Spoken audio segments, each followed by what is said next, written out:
About abolition, why not start a chant with freedom? And if you notice, it was important not to just have us, but to have everyone here. Because what is abolition but a call for freedom for all of us?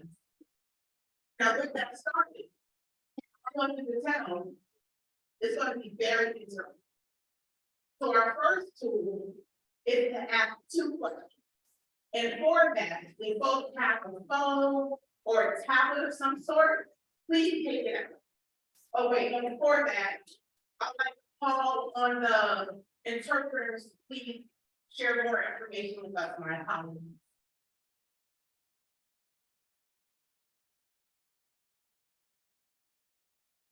Hola a todos, ya tal vez están familiares desde que hemos estado dando la presentación, pero vamos a estar interpretando esta sesión hoy de inglés en español, entonces si necesitan equipo pueden venir con nosotras.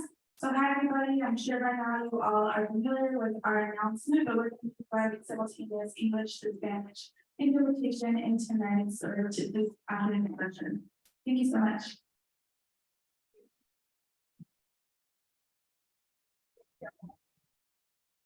So, if you could first go to Mandisa.com and enter the code 1446-0920. Menti.com. Enter the code 1446-0920. I'm gonna give folks a few moments because my time will have to get over.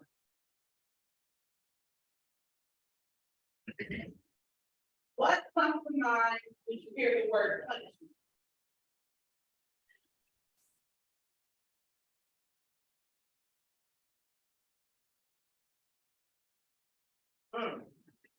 I hear, well, I'm reading harm, violence, lying, systemic, cruelty, pain, crime.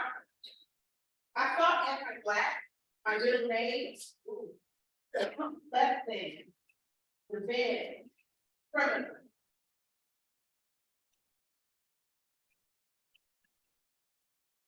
Let's remember that. Then the comment.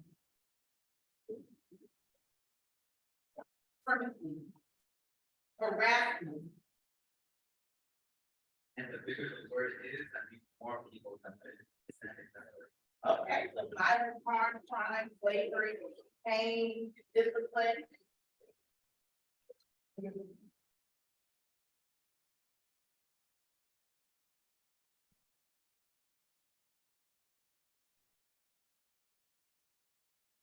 Okay, y'all. Let's move to the next one. And I know that some of you folks who are here virtually, thank you for also participating. From retribution. What comes to mind when you hear the word abolition?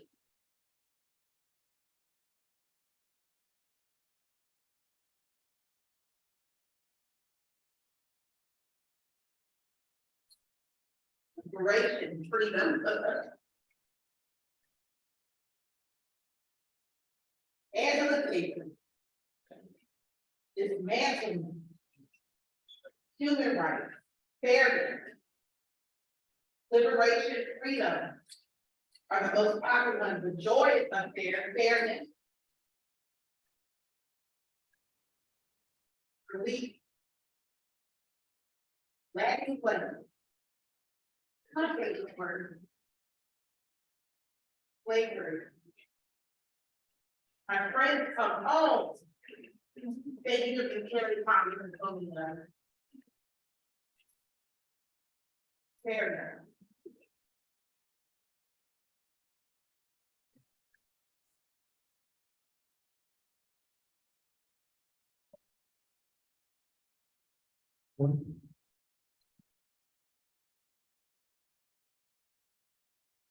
So in a conversation on abolition, let's start with how we talk about it. And for me, my practice has been so informed by Black woman, strategist, thinker, freedom fighter, Mariame Kaba.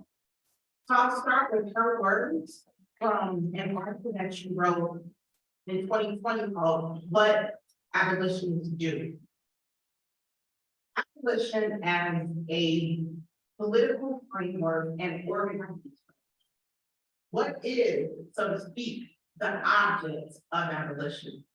Not so much the abolition of prisons, but the abolition of society that could have prison, that could have slavery, that could have the wage, and therefore not abolition as the elimination of anything, but abolition as the founding of a new society.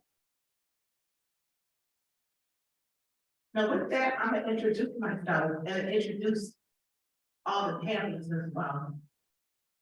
Hey y'all, I'm Mandisa O'Neill, and my pronouns are she, her, hers. I'm based in New Orleans. I have the honor of leading a national organization via Chauncey, and I'm just so excited to be in this conversation. I am an abolitionist because it's my ancestral birthright and a political mandate. And I'm a little to my right. Thanks, Mandisa. Hi, everyone. My name is Elena Ferguson. I use she, her pronouns. I'm a policy specialist at Positive Women's Network, PWN for short. I'm also the coordinator for the Health Not Prisons Collective. If you want to learn more about our collective, please see us at our table outside of this room afterwards for a free shirt if you want one.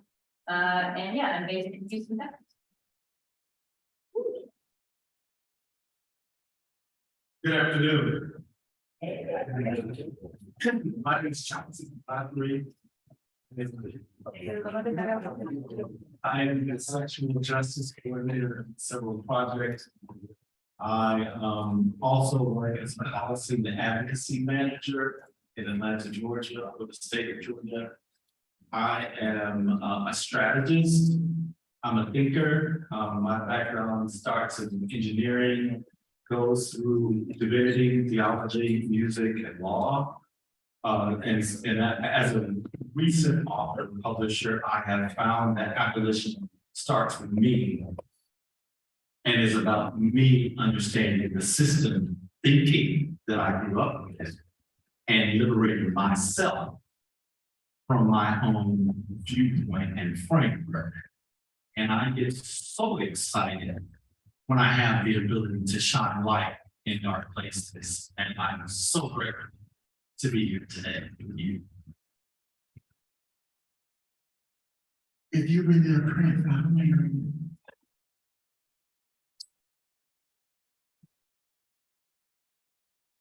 Good afternoon, everyone. My name is Octavia, pronoun she and her.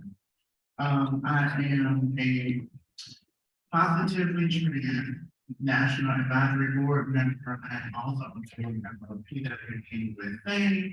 I'm the Chief Advocacy Officer at Destination Tomorrow, Atlanta Women's LGBTQ+, plus Center in Atlanta, Georgia. And I am honored to be here with all of these remarkable, dynamic individuals. I learned so much just in our first call with them. Can't wait to hear the gems that they all are about to join. Hola, mi gente. ¿Cómo están? I'll be bringing some Spanish later, so stay tuned. Hi, my name is José Romero. I use they and them pronouns. I am non-binary. Yes, that's what that flag is over there, by the way. Ever asking, that's the non-binary flag. Shout out to all my non-binary folks in the room. I am the director of care at the Pride Foundation, which is a queer and trans philanthropy based out of the Pacific Northwest. And I am also an HIV language justice advocate, working with many of y'all in this room to help break down borders caused by language. And shout out to the wonderful interpreters.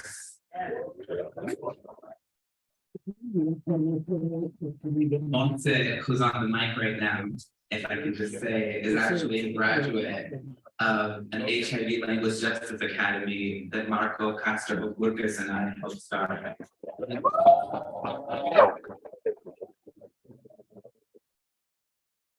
you so much, Chauncey.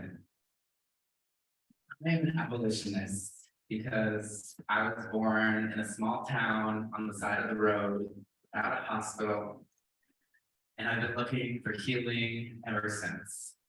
And it's thanks to women, undocumented women, Black women, especially Black women of trans experience in Durham, North Carolina, where I got to sharpen my skills, that I was able to become and learn to practice abolition. And I continue to practice abolition, right? Because I believe that we can do better and that we can dream better and we can keep becoming the people that we were destined to be. So let's get into it, yeah. So first question, in thinking of the quote from Mariame Kaba, as one of the abolitionists goes, a framework and an organization strategy, what does abolition mean to you?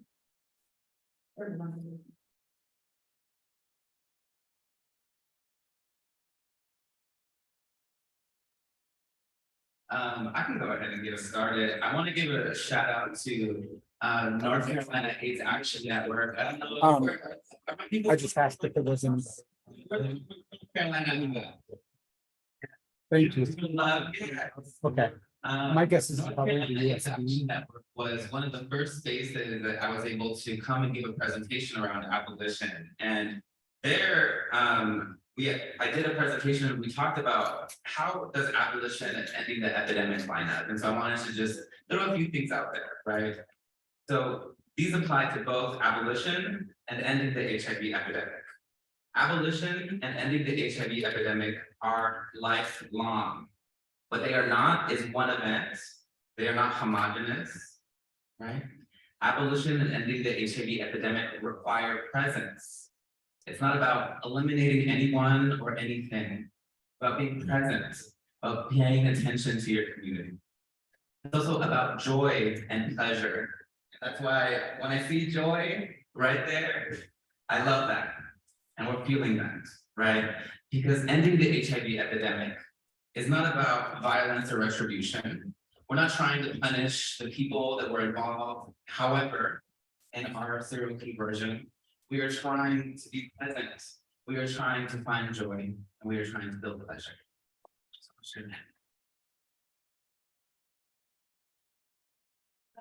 Yeah, I can go. I think abolition, what it means to me is really just kind of our freedom and dreams realized. Like if we kind of get to the end of that pathway where we have dismantled all of these systems and we are in the process of rebuilding them and all like our kind of collective vision would kind of come to fruition.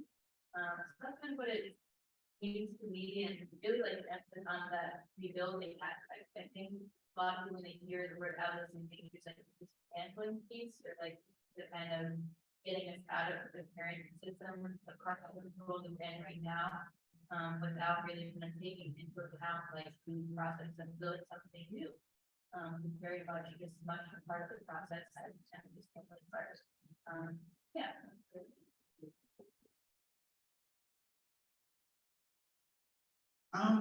Abolition to me, I have to be transparent, like, I struggle with a lot of things.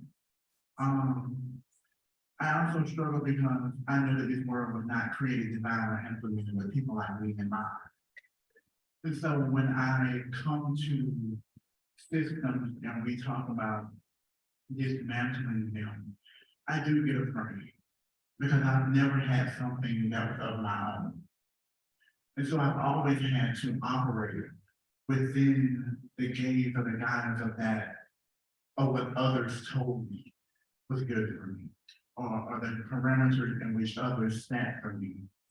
So learning that we can create something new, something that is filled with joy, something that brings liberation. That is something that I am still like on my journey of trying. And so being here on this panel and like really thinking about like what does abolitionism mean for me, I'm still at a hiatus. Because again, this is a journey, just like my own transition is a journey. And I am still searching and trying to find my space. And so that's where I am. Thank you for your honesty about that. I know Chauncey is next. I just wanted to say, want to add, that's a part of the abolition conversation, is acknowledging that it isn't jumpy, it isn't that. It's not like, oh, I read a book, I'm an abolitionist, check it out.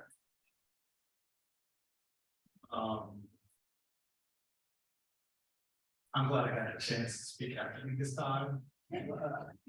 Because you've given me permission to acknowledge something that I probably wouldn't have otherwise acknowledged. And one of the things I love so much about this conference, if I may, is the space for vulnerability. I was in this room yesterday morning and it took me to a place I hadn't been before with Carrie on the screen. And as it relates to this particular moment, abolition scares me because my identity, my existence, the fact that I even am on the shores of this country are not part of any design or plan that anyone in my family ever had. I was brought here as a product. I am a commodity. I exist and value based on what I can produce for other people. So when I began thinking outside of the box of the American patriarchal, white, Christian, nationalist, suprematic system, I don't know who I am. Because but for those or who struggle to identify their own framework, so for me, this moment is about a reimagination. But before I actually can do that work, I have to identify and acknowledge all of the missing pieces that I should have, but I don't even know where to look.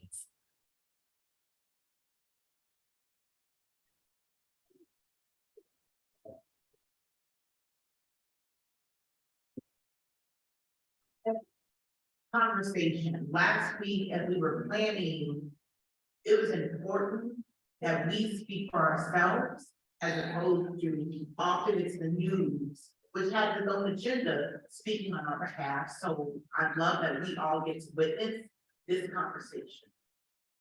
Thinking of all that's been said and the theme of this gathering, what does abolition have to do with HIV crimes, HIV crimes, modernization?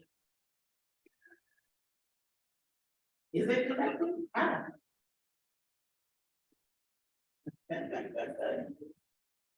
don't know.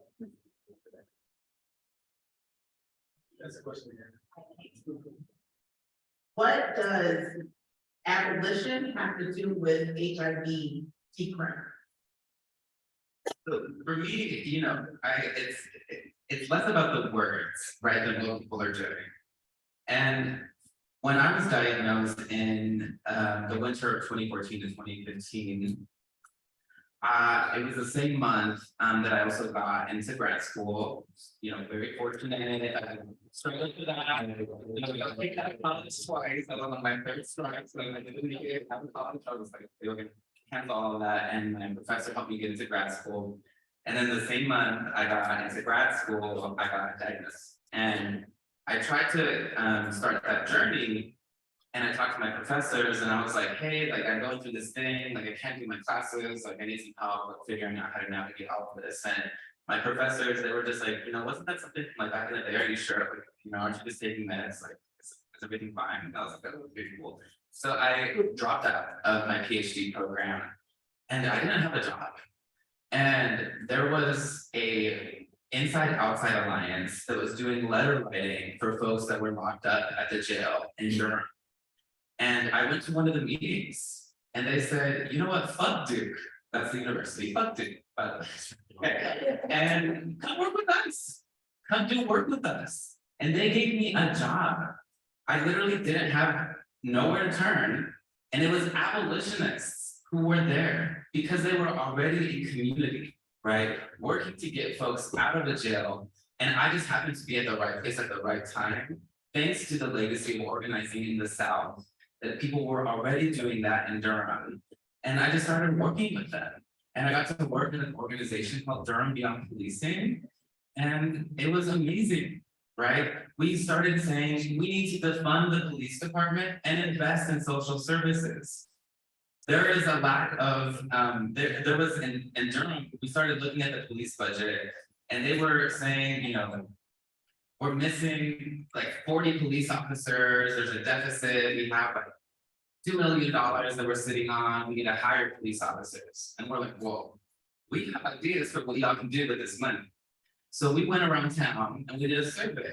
And we said, we split up those $2 million. And we said to the community members, what would you do? Right, it was like 300 or 400 bucks, right? For every resident of Durham. What would you do with 300 and 400 bucks?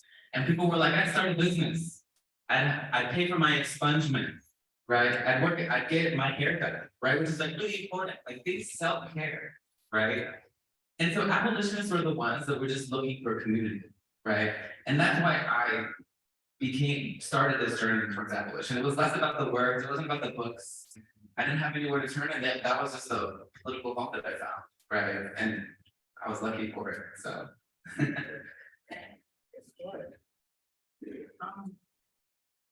Mandisa, I never met your wife, but my sister had. And I bring her into the space.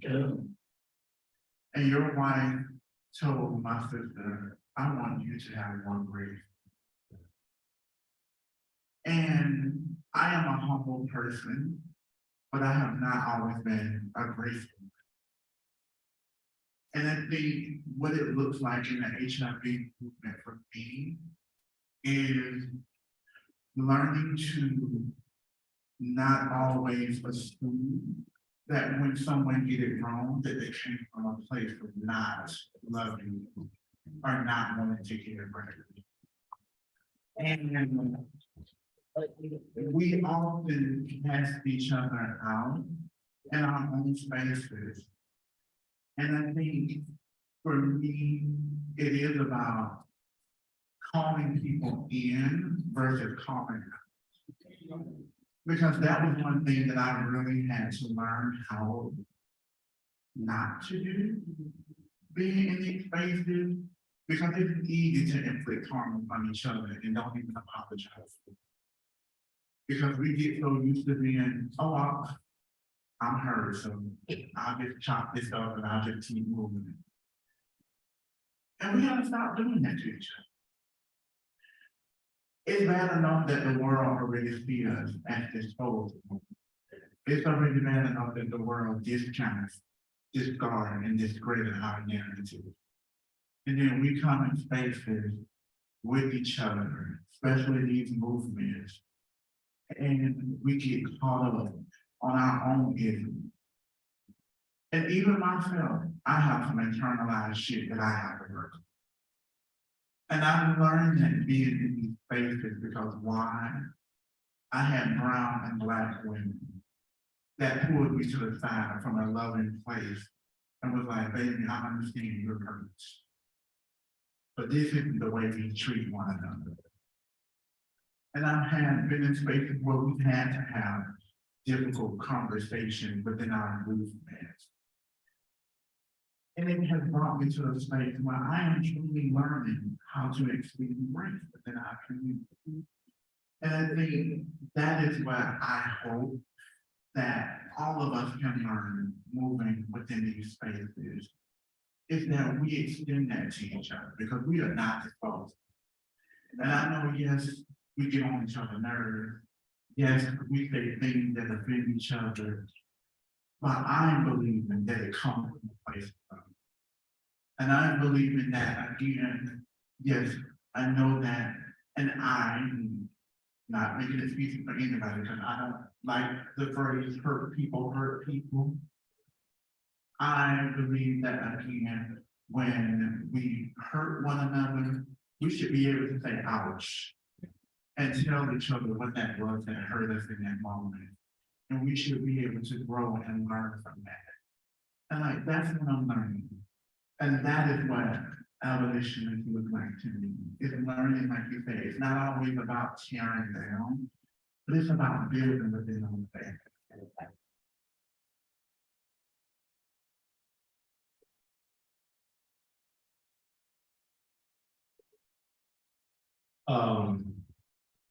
This is a big question for me. I don't know about my emotion. It's okay, Tom.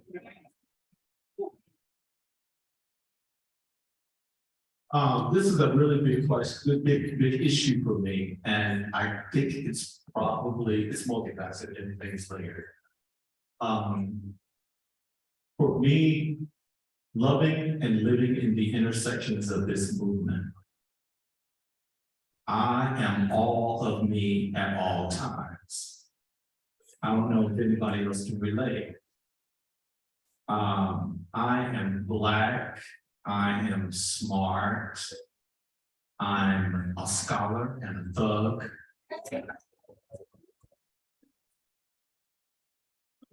I don't choose which of me to be at any given time. I'm all of that, and then some. What I see in our movement is a preferential treatment for various aspects of who I am. And I am pressured at various times to be more of one thing than I am another. It is at that moment that I have to choose whether or not to edit or code switch myself into a place where I am comfortable.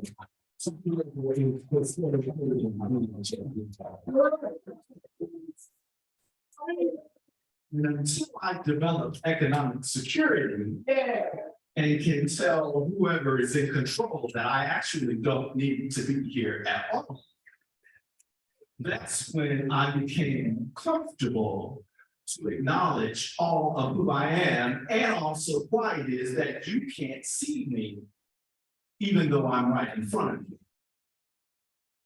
And so earlier today, when we were eating, one of my colleagues said, why is it that heterosexual Black men are not present in our movement? And I said to myself, that's what I said.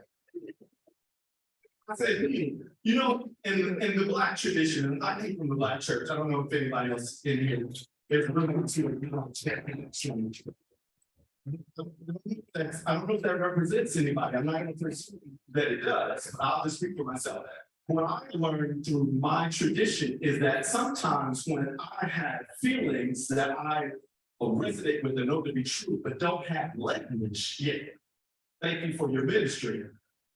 I have the power to identify and connect with those emotions, even though I can't place a name on them. And so sometimes in my anguish, I give sound and energy to what I acknowledge, but cannot put in a place. So sometimes I moan and I groan and I'm okay with existing in this space. And I wish our movement had language for the people, for the communities, for the populations for which there is no funder, who will designate millions of dollars.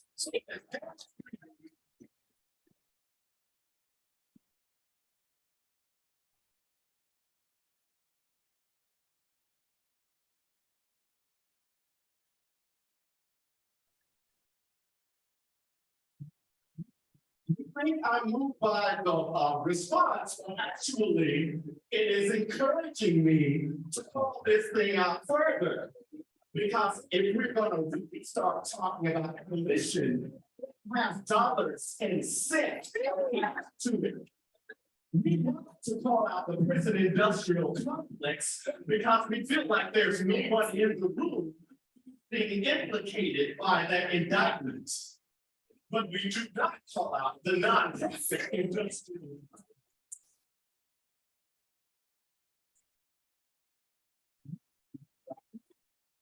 You know, there's always someone in the room who has access to the soundboard. The microphone.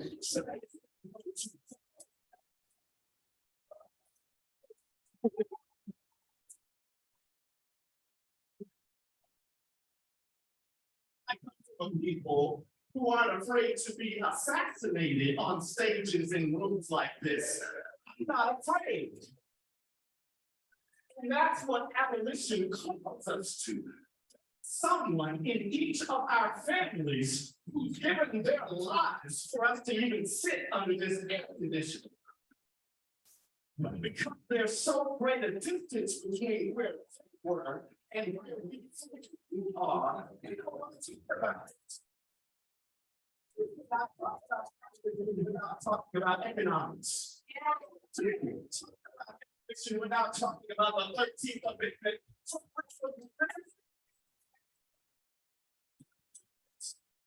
When we parceling out who belongs and who doesn't, who gets to sit at the table, doesn't. See.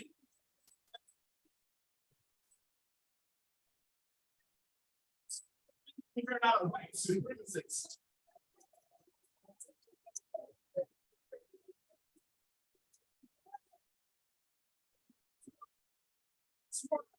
The first book that I wrote was called Deliver Yourself from Evil. Because I can't say anything to you that I have not sat in and meditated on for myself. The chains and the bars and my own purpose. What I wish we would do, just acknowledge. Well, you just gotta say, pee-pee. Forward.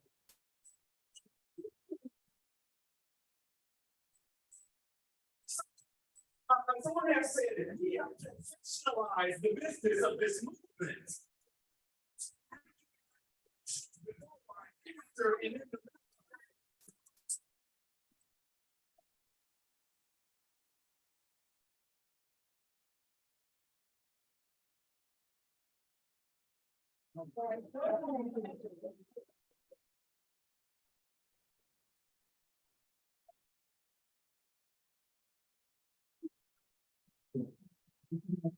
Well, I was 1995. But nothing brought up at the 25, you know, it was.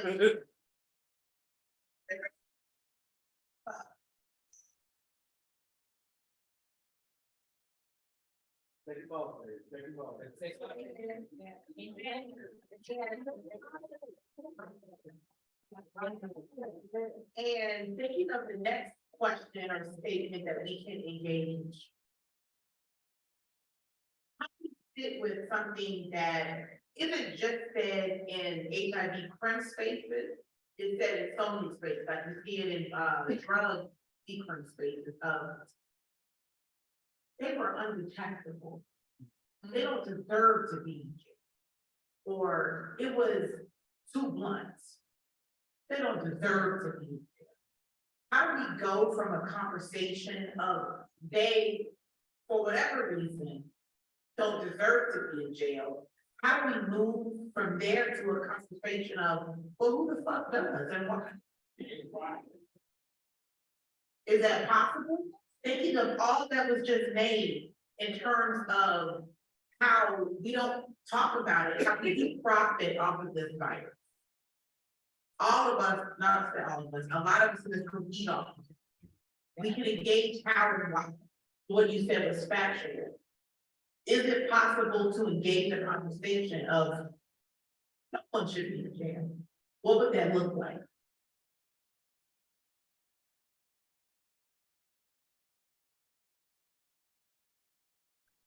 in spite of all the things.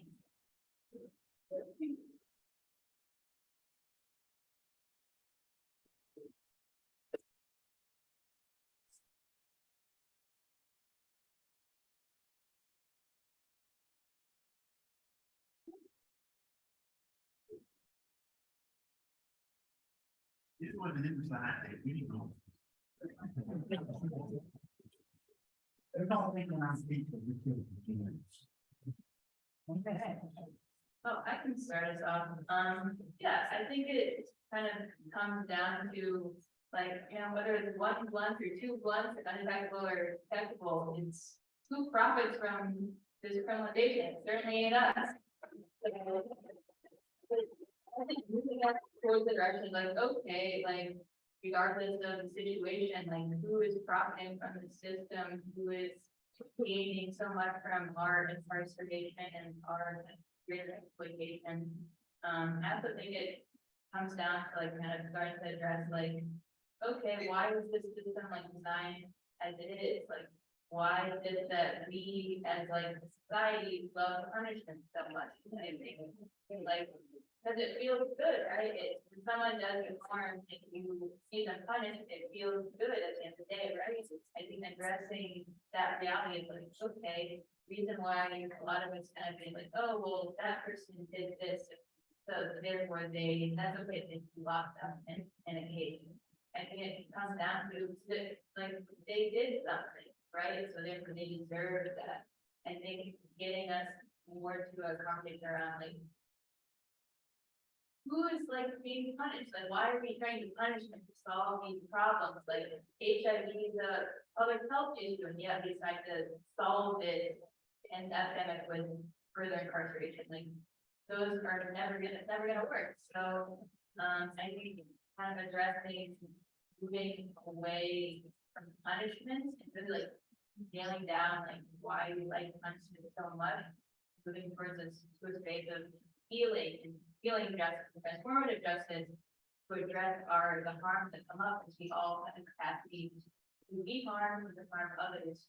I think addressing those kind of underlying conditions is a good first step.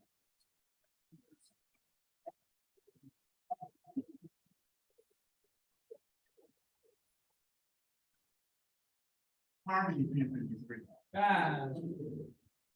And people make millions and billions off of us being incarcerated, to be honest. When I was in the Bronx, I recall them putting in street lights and planting trees.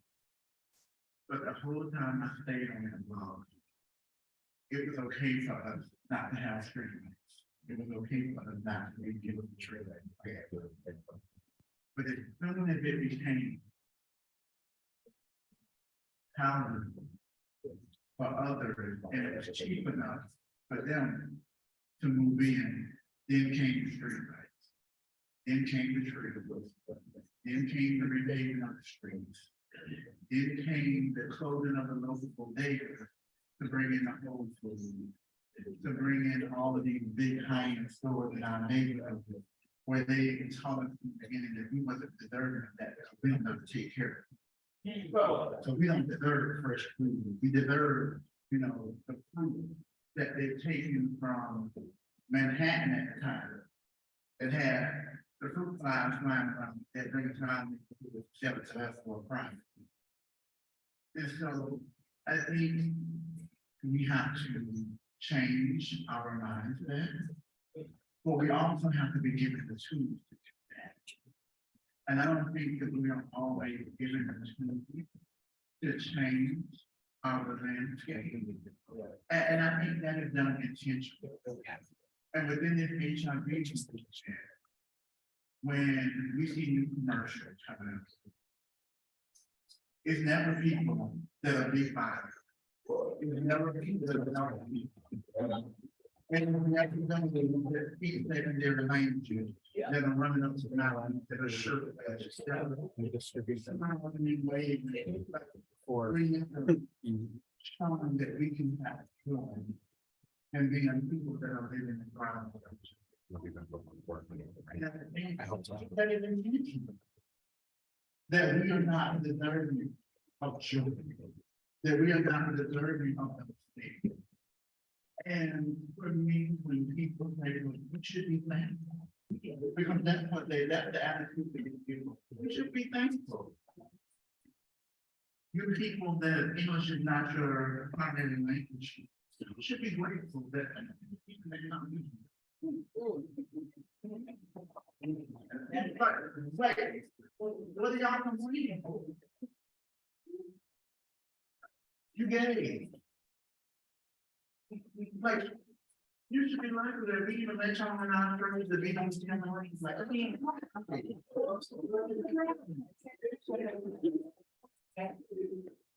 We're not talking about you, what are you trying to get down to the city? That's the language that we were told, that's the only time. That you did something wrong. And so this is part of the punishment. And so that is how we want to treat you. But for me, I don't accept that. I don't tolerate being taught or taught as I am a human being. I am a person living and thriving with HIV. I am not a person.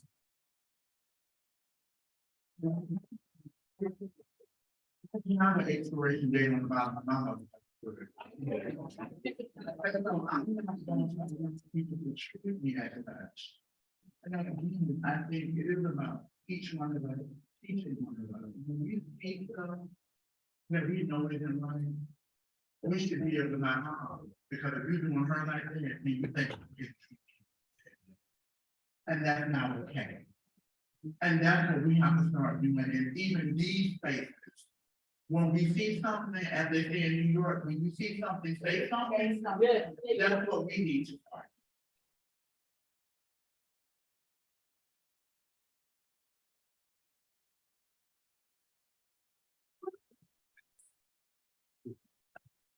So the question was about how do we move from the idea that some people deserve to be in prison, right? And, something that we would say in Southerners Underground, where I had the pleasure of meeting Mandisa and Wendy, which stands for song, and we would actually sing a lot. And I actually think that singing is a form of abolitionist practice. And shout out to everybody that was at karaoke last night. People in your heart rate actually synchronizes. I learned that from Wendy. And so that's one way that you organize, right? You find ways of being in relationship with each other. And something that we would say in song is that we want to be transformed in the service of the work. And something that I learned from Benita was that saying that I'm not here to teach people about HIV. I'm here to teach people about living with HIV.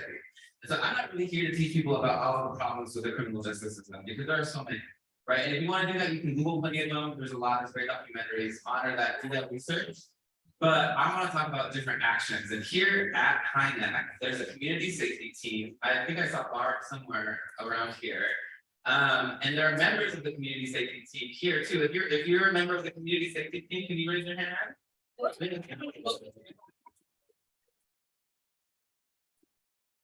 That team exists because we are not trying to police each other. We are trying to find other ways of being transformed in the service of the work, right? So find out maybe at the next HINAC, right, for the community safety team, learn those de-escalation strategies so that you can be that person that people can call on, right? There are material things that we can be doing here now. In Durham, in many of our organizing practices, we would actually have workshops where we would practice giving apologies to each other, as weird as that sounds, right? Apology workshops. Try it out. Try giving an apology. It's not as easy as it sounds, right? There are different things that you can do wherever you are, right? And find that political home, because that's what's going to be the game changer, right? Replace every prison with a political home, right? That's something that we need to do. Find your political home.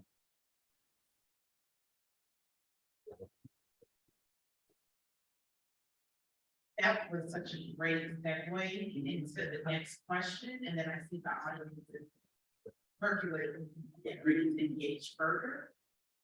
What does this look like in the day-to-day? I think sometimes,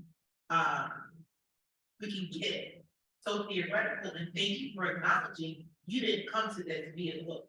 Nothing's wrong with that, and it's not the only way to enter into this practice, no book. And I love book clubs, by the way. And then, and there's gonna be a book club, right? Shout out to Health Numbers Collective, join the book club. Yeah. The daily practice in the policy. We body abolition. In the work that we do.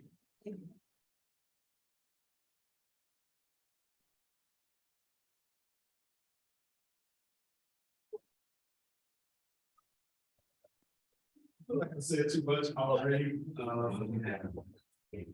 So for me, this is my favorite part actually, because it's about design and about, okay, so what approach? For me, it's framework. You have to start with framework, and we say framework and we never say what that even is. So maybe I'll back that up just a little bit. And if you come to our session after this, we'll hear about framework and use ways of using, plug, processes. But we look at the world and our experiences in each other through frames, through our previous experience. A lot of times the brain, there's so much information in the observable universe that the brain selects and chooses what you see and experience, right? And so that process that your brain goes through, we could call it colloquially framework, right? How you see yourself. And so I think the beginning of it is to first have an acknowledgement of how it is you see the world and experience it. And one of the great things about diversity, when you have friends from other places and other life experiences that you talk to truthfully, you get to find out in real time at every moment what kind of frame you're using. Because people who have different frames will quickly tell you what the fuck are you looking at and how would you see it in that way, right? But some of us are so self-selected in our organizations and groups that we have no diversity. So we don't know what our frames are, how we see it. You know, that's the way do better, I'll say. But for those of us who can be more intentionally diverse, find these areas and discover what it is that you do to see things a certain way, and then challenge yourself. What do I miss by looking at the world the way that I do? What does it benefit me? What are my assets? What are my liabilities, right? Do a cost benefit analysis on yourself and your experience in a day, in a week, in a month, and then keep up with it. You know, who did I meet? Who was I in a position to engage with or help or be engaged by or helped by because I shifted something in my brain? Pay attention to yourself that way. So that I would imagine first do that on a personal level and then expand that to different systems of networks in which you live and identify. That's awesome.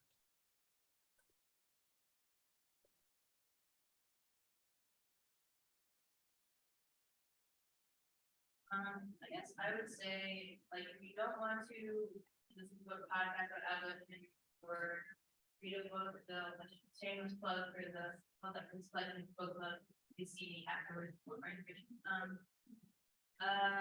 I guess you just kind of start practicing like abolition practices in your daily life. So for example, like I think of abolition as like addressing like conditions of the things that are oppressing us head on, right?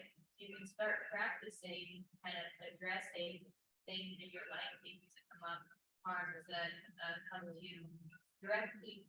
So I think a lot of that when I think about this, I mean, time is ability. Because in order to dismantle these systems, we have to address them head on. So start practicing accountability in your own life, like stop self-avoiding things. Like I had like confronted justice training a few years ago, and our facilitator said like avoidance, there's no love in avoidance. So if you want to start holding yourself accountable, holding the people around you accountable, it'll be that much easier to hold this large system accountable. You can start to chip away from these larger systems that are oppressing us.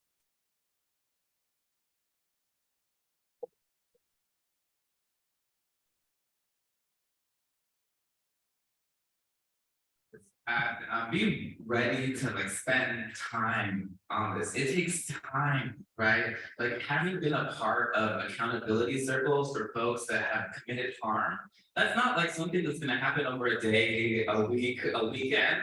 It's years of work that you're investing into these relationships. Many of the accountability circles that I've been a part of from years ago are still active, right? It's still going on because we make mistakes, right? Things happen. In Durham, you know, there was a situation where we were talking about how we wanted to create other systems. And so we started handing out our phone numbers, right, to community members that were experiencing harm, and we got overwhelmed, right? And that meant that we didn't set people up for success. So then we had to develop relationships with people, heal some of the harm that we had done, and actually invite them into our family, into our community. And now many of those folks that have joined Song, have joined our political home, and have been hired, right? Or we have other kinds of relationships, right? So just be willing to spend time doing this, right? And just keep practicing, And I also just want to say, as far as like the framework, I love that, and borrow that definition off of outside too. You know, I want to put it on the spot, but I invite y'all to consider speaking to folks that don't speak your language beyond these workshop spaces. And I make myself available as an interpreter in case y'all want to learn from the 4 continents that are represented in this room. I'm gonna look about languages. Wonderful, amazing Spanish-speaking organizers in this room that have tools to share. And you're not gonna get that in the workshop. You have to come and talk to people in the hallway. You can ask either one of the interpreters to help us, and we can do that, right? So this, that framework.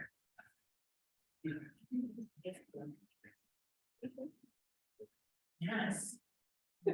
Okay. I'm gonna be a horrible moderator for off the agenda. So at first it was, you know, small groups, but in the interest of time, let's move right into question. I think this person, Bernie, good question. Okay. So whoever had their hand up? Yes. Yeah.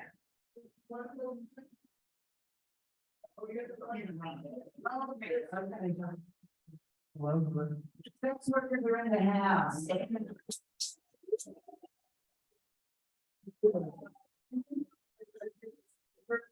Yeah, I mean, I'm almost a believer again.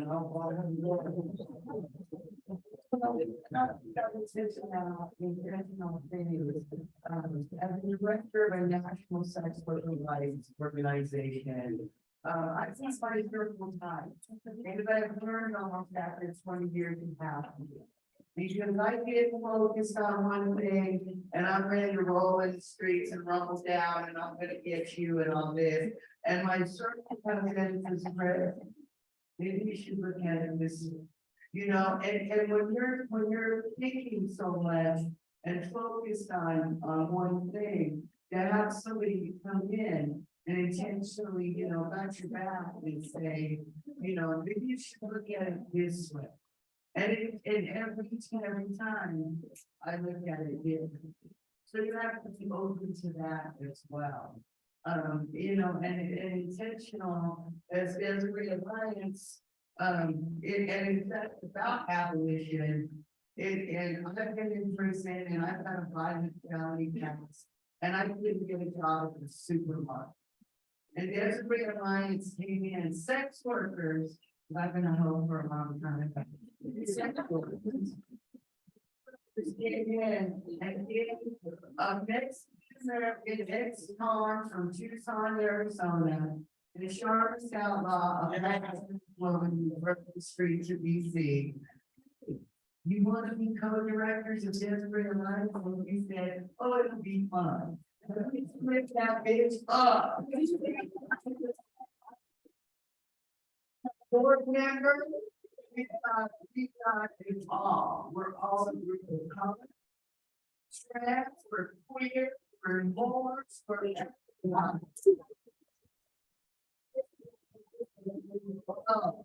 So be intentional if you're an have your own organization. Be intentional on who you're putting in your inner circle. Because they're the ones that have your back. They're the ones that are gonna represent their communities and my community and all of our communities. Because like Tiani Bucket, I'll never seen that when I'm in the room, quiet for myself. But when I better be fighting for me. So here you go.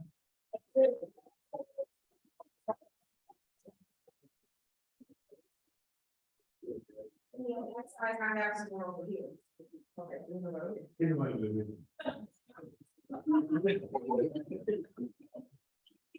All right. Thank you all for your thought, and the last, guys, I have a statement.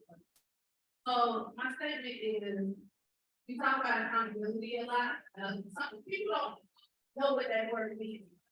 So I just want to say with abolition, for me, one of the things that I had to do was hold myself accountable for the people I was afraid of. So I work in community and I work with populations that have tons of trauma. I can work with a sex worker. I can work with a murderer. I can work with a thief. I couldn't work with a man that beat a woman. I wanted them to go to jail. I had to say F and Y. Because if you don't want nobody to go to jail, you can't do it. So I had to go to therapy to work on this. Because I don't want anybody to go to jail. Not even the man that uses to take his anger out on the woman. So once I held myself accountable for that, and I learned how to unpack that, it helped me to understand that I don't like prison industry system. I don't like policing. I don't like any of it. I truly believe that if we go back to community support, that's how we break down. We protect and help ourselves transform our whole community. So how do you start that in your everyday life? I started just by telling people, don't call police. Simple. Don't call police, because we always want to call police because anything happens. And I used to be one of the, you have to admit to yourself, I used to be one of those too. I called the police until I called the police to my home because I raised 7 foster kids. My mom foster kids was something that I didn't like. I called the police and the police turned on me. Until that happened, I wanted to call the police. But after that happened, I said, oh, let me go learn what's going on. So it's just teaching someone not to call the police and say, don't call the police anymore. That led me to learning more about abolition. And as I continue to work in the community field, I helped to build an LGBT project. And we were able to work with the police and the community. So if somebody called the police to our center, they would call one of us and say, do you need us to come? Or do you want us to stay away and you can happen?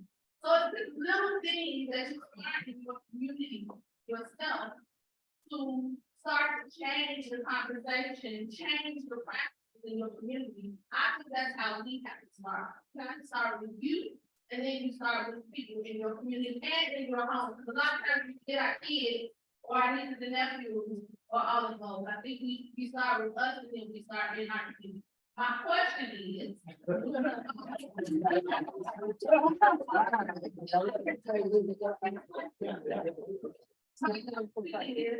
you all have, if you have other models that you see in a community where people have started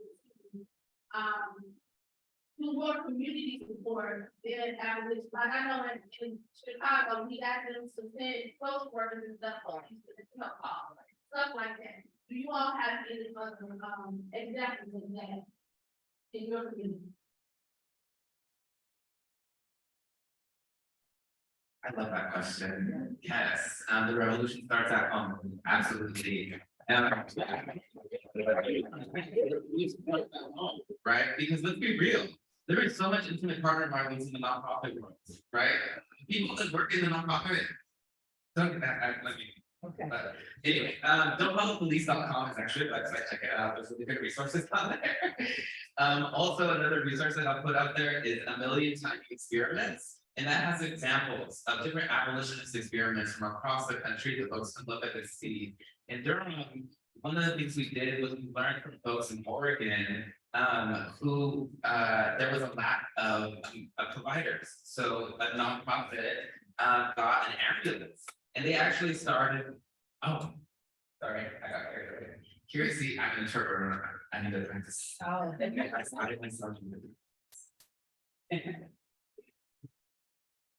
One of the things that we learned from folks in Oregon was that they got an ambulance. And so they trained some of their staff on providing emergency medical care. And then they were able to actually go out into the community in their ambulance and offer different types of services, right? We have a new hotline in Durham. You don't have to call 911 anymore. Many other cities are experimenting with things like this, right? There's a lot of stuff. There's a lot of different examples of people are doing. But sometimes it's just the simple things at home, really. I mean, cook a meal for somebody that's feeling sad. Like, I think that's also kind of a part of longer towards abolition. That's a part of it. Build altars, get your flowers. So I love this question. I think about it all the time, and I have a few examples. And the first thing I would say is like the first examples that come to mind are actually ones that existed before us. So, and that still exists. So for enslaved people in the US, we were property. We couldn't call on the state to deal with our issues, right? There are, it's like we had to have the mechanisms of dealing with things that happen in any work, right? That like those are examples like that we have lost. So I just want to honor like these things that we have done in the past. Also currently and also historically, there are people who are undocumented, right? There are people who are sex workers, like there are people who exist outside of the state because of state boundaries. How do those groups deal with shit that comes up? Unfortunately, harm is a thing that transcends race and gender class. We have examples of people in our world who can't go to the state if they wanted to. What are the tools that folks have dealing with that do keep making his wife, and those sort of things? The thing I want to say is punishment and consequences aren't the same thing. And a lot of times folks are like, really, you're a black person, you sit there telling me if a man hits a woman with no jail, I said, no, say no consequence. But the last thing I would say is living in the Gulf Coast, climate change, climate justice is necessary. Which just started on June 1st, we have mechanisms in place in the community that goes by neighborhood, in which folks know here is the information for uptown. If you choose to evacuate, if you choose to stay, here are your resources. Hey, 911 don't come anywhere to fucking call them. And they're definitely not gonna come and hurt you. Here are the things on the front end of the working that we have in place, the paper tools that we need, including art production. Because how do folks cope exactly? Sometimes it's by engaging in extra drug use or things like that, so putting food and all these things, but also folks trained who are like, okay, I'm uptown, I'm in the 17th ward, staying, if this happens, we hear it, send it to them. So it has to like those in place as examples of, Katrina showed us the government doesn't function together. So we had to build the shit that we needed for our safety. So it's not, like each person see that and learn new things. So it's not perfect and we're trying to make it perfect. And we assess that the inadvertence is okay. This worked, but the stuff for pregnant people needed to be a little tighter. Or this was good, but we need to make sure that it's available to our documented folks. It did the need of those space. So we're always assessing, always tweaking because we can always make it better. It's always something like that. We didn't see that person see it and we see it this time.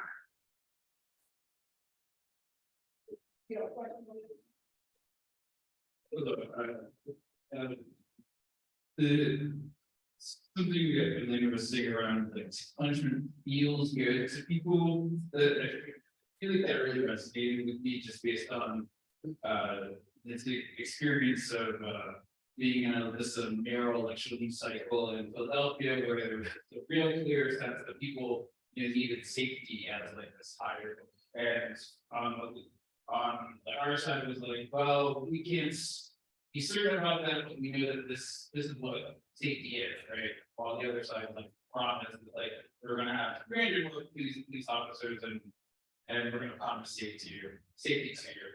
So and I see this talk around joy and togetherness and community, but I am struggling with articulating how those things, healing, the joy, and being together is connected to, therefore, don't have police officers. Because people believe in those things. They're like, I'm gonna do all the right. We're gonna put this also eating nuts. So I'm just like wondering, like, how we just like any ideas, any articulations that you have around these things, we are in this constant space where like the safety narrative belongs to these group of people. And this is my perspective. It's like I do not get that up. We care more. We care for safety more, all those things. So but that basically is our job to articulate that so that we stop doing what was at home and what was abroad too. So just how do you do that? How? That just kind of reminded me a little bit that I remember I heard a police officer say, I'm an abolitionist because y'all be like calling us too much or something like that. And I was just like, no, right? That's not what abolition is. And so part of what I'm hearing you say is how we need to reclaim our narratives and just honestly emphasizing that we have been very, many of us in the movement want to be very generous with our guidebooks, the PDFs, all these things. We want to share that so that people can learn.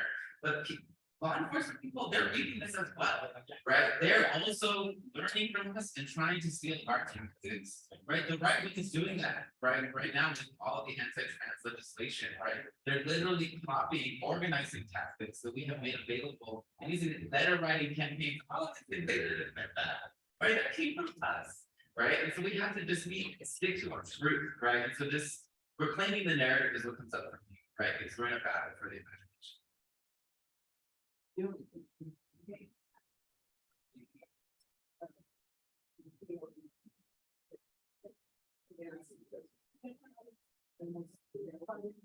Sorry, and you don't have to go to some of the, okay, but that's.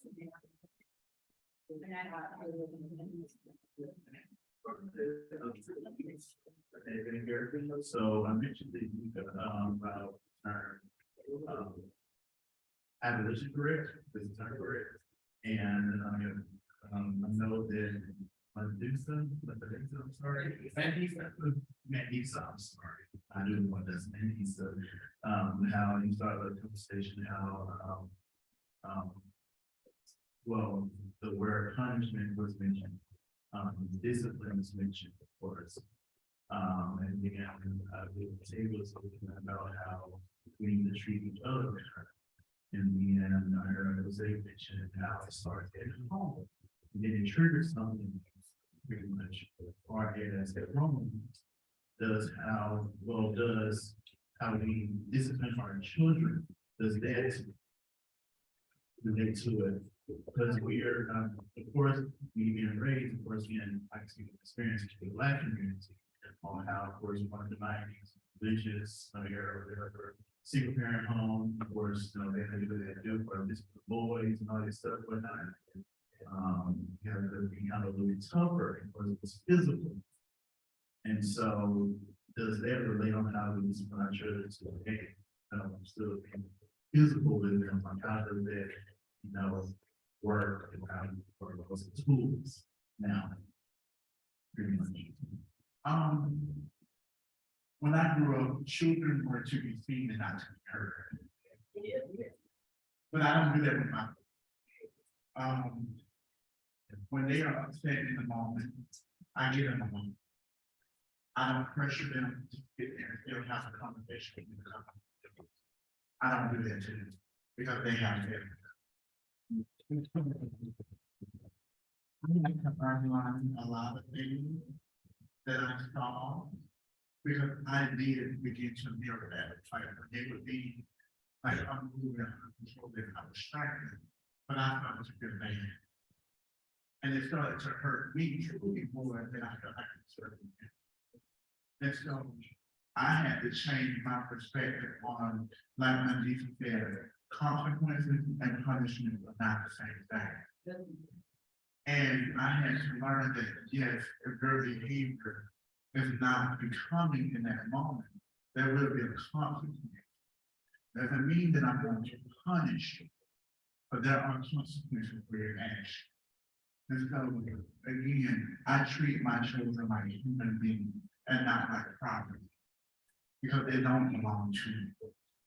And so I had to, again, learn how to get to that stage, because it wasn't easy. But like I said, I now learned that, again, I want my children to grow up knowing what it is. So we always talk about violence as trauma, but I really continue to feel that in them, and I want to teach them what it is like to have that, and also what it's like to govern your feelings, because every day is not peach and cream. And so I had to again learn that with my kids, that I don't do this right here. We really sit down, we have conversations, and sometimes it's not comfortable. And sometimes I really have to check myself to be okay. And I have to ask myself, what the hell did you get that? And then I remember, okay, that's to me. And so I just vowed not to do or replicate the comfort that was done to me onto them. Because I don't want them growing up thinking that that's what love is like. Because love I'm supposed to hurt us. And I'm not here to hurt them.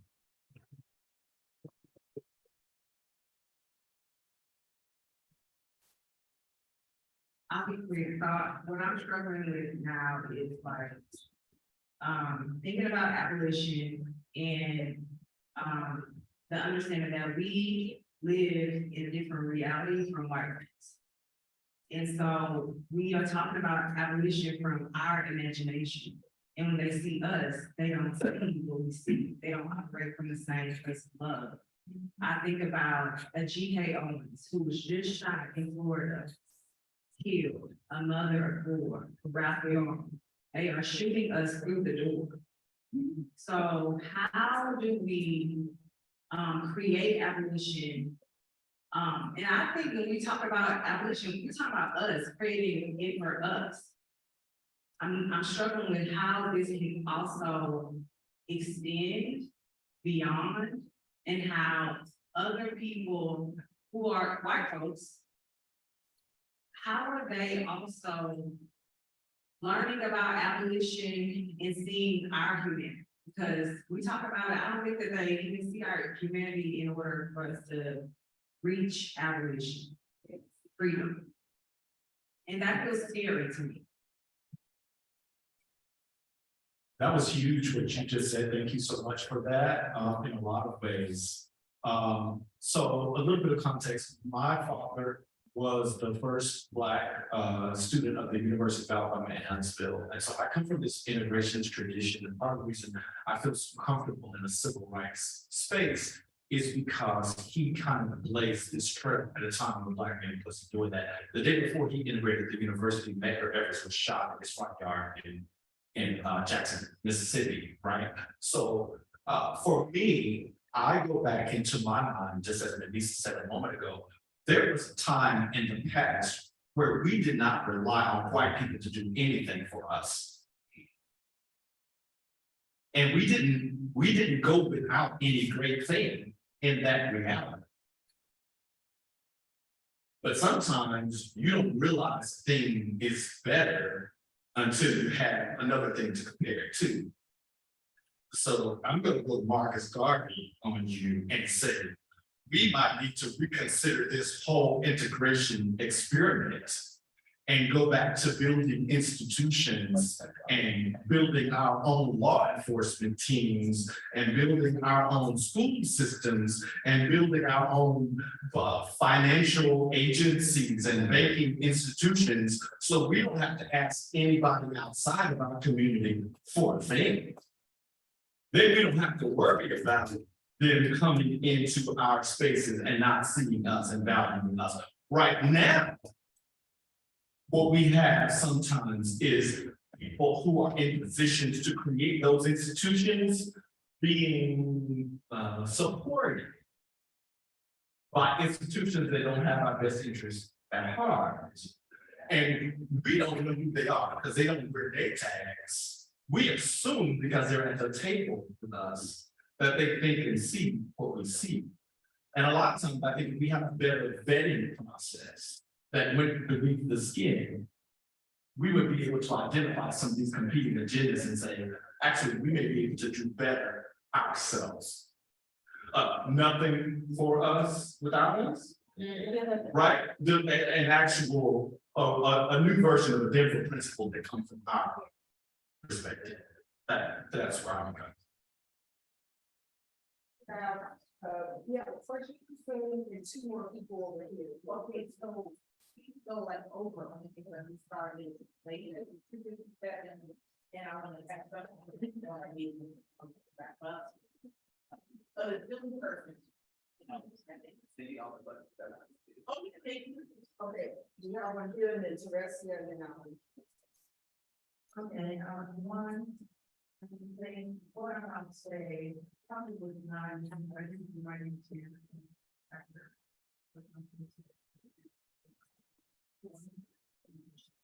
Well, one thing I just want to go back away to the police. A lot of states are now offering, they have programs.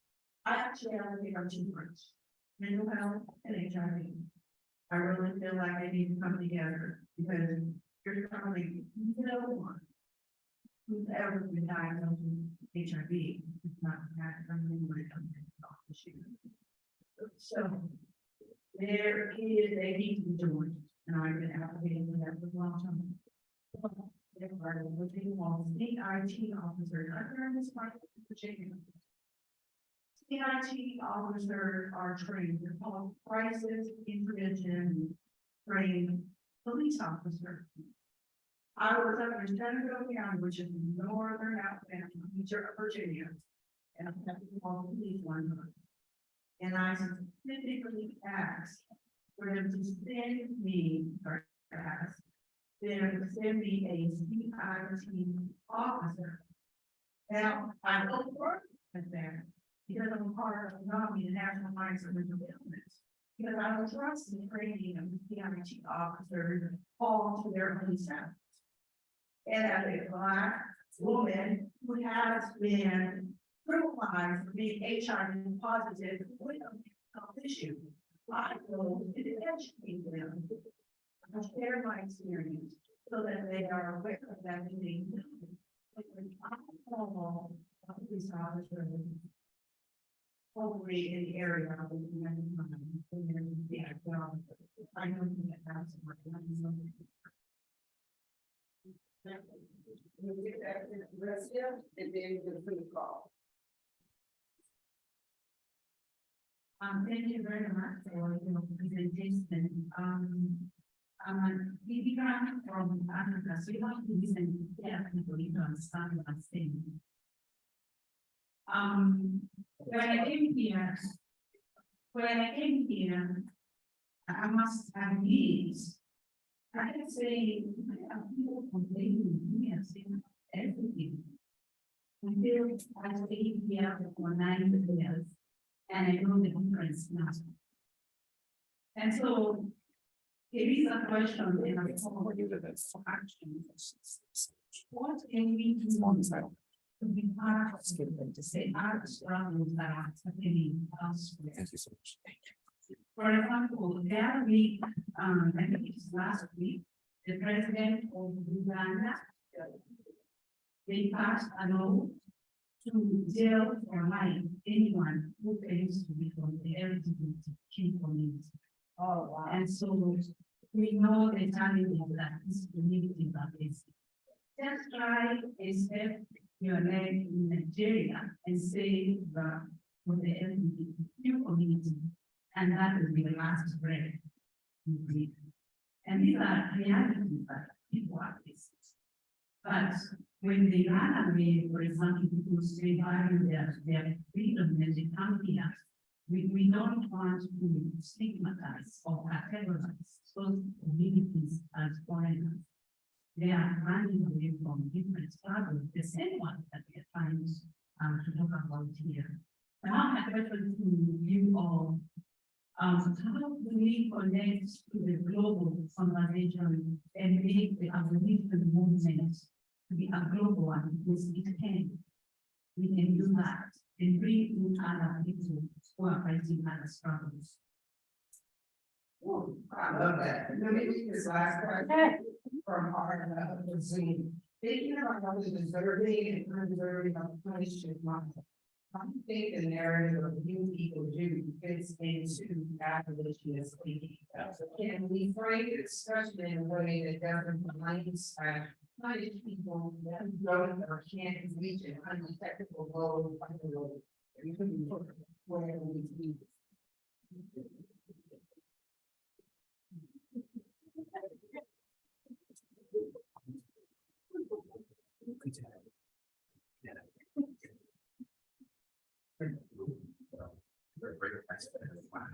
Great. This is just putting this out there. I'm pretty sure crime assess developed the B equals B for MA equals vulnerability as a response to U equals U, right? Specifically to kind of counteract all of the privilege around being able to reach undetectable status. One of the things I'll just say about that, right, and as many of us probably know, that once you get an AIDS diagnosis, that's on your record permanently, right? Just like many other things that we've been talking about, whether it's an eviction, whether it's a felony, these ways in which we get put into databases and abolishing those databases, right? In Chicago, like the gang database that exists there, all of those things that need to get abolished, right? So there's this technological piece there too that is like a whole other piece, but other than so those are great questions. But I'll just put that out there. B equals B was an attempt from Crime Assess to kind of respond to that, right? So shout out to that.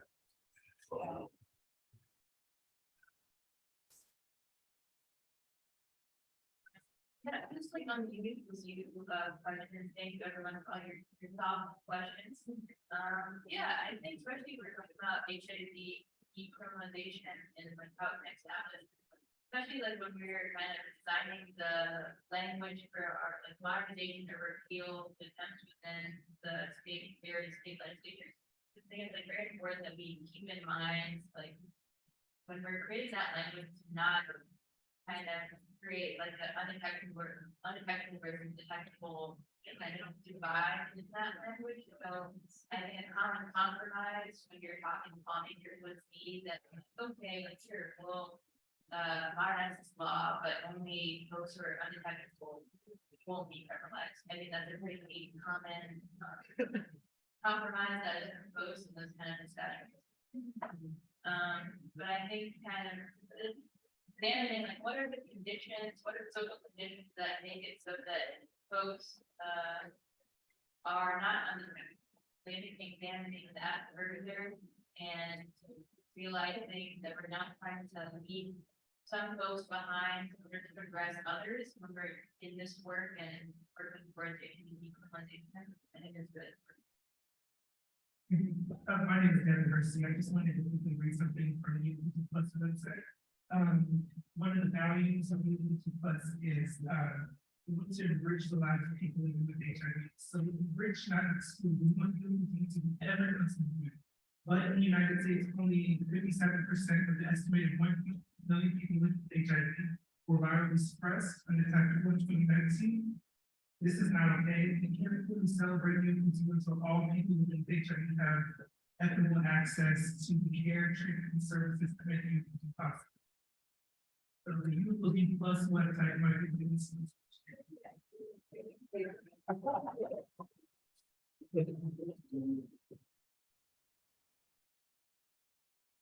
Y'all, it shows how much wealth we have. This is just a tidbit. And as we know, this conversation is rapid and our fights are ongoing because we don't stop until we get it right.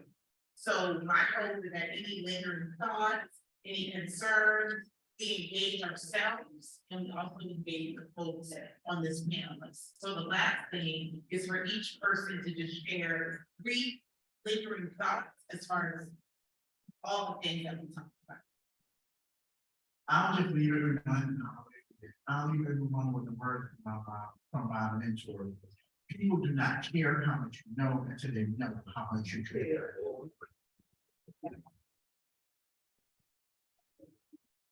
A word. Okay. HIV is not a crime. It is a portal, and abolition is a map.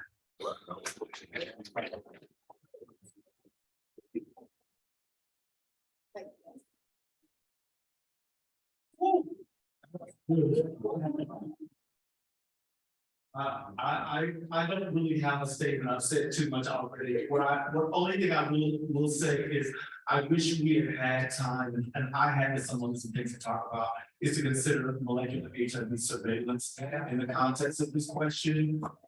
It's really important, and we kind of haven't really figured out how to respond to it. So if I can give you a call to action, look at the recommendation from Pacha to the White House on how we should, how the CDC needs to issue a moratorium on the practice of NHS surveillance until we can take care of our communities the way they deserve to be taken care of.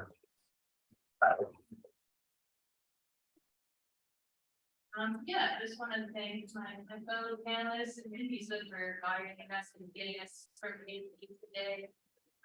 Yeah, it's really happy to be out here. And yeah, I think the call to action, I would say that it just be to start like your visioning process. Like I think really big part of abolition kind of dreaming and visioning for what our future looks like. And I think that's kind of a step that we often skip and kind of start right into like the work and the action and things. So really just kind of start dreaming, like what does safety look like to you? What does it look like when we win? What does it look like when you don't have to fight to end something anymore? I think that getting your brain attuned to that kind of visioning process, I think is really helpful. And it's like a not so shameless plug. I'm here with the Health Equities Collective. So I was walking around earlier today. Yeah, we have 3 t-shirts at our table outside of this theater. Please come by our table and stop by and talk to us. We are also starting that Atlas Book Club. Details to be determined for probably sometime this summer. So we're here to talk about that.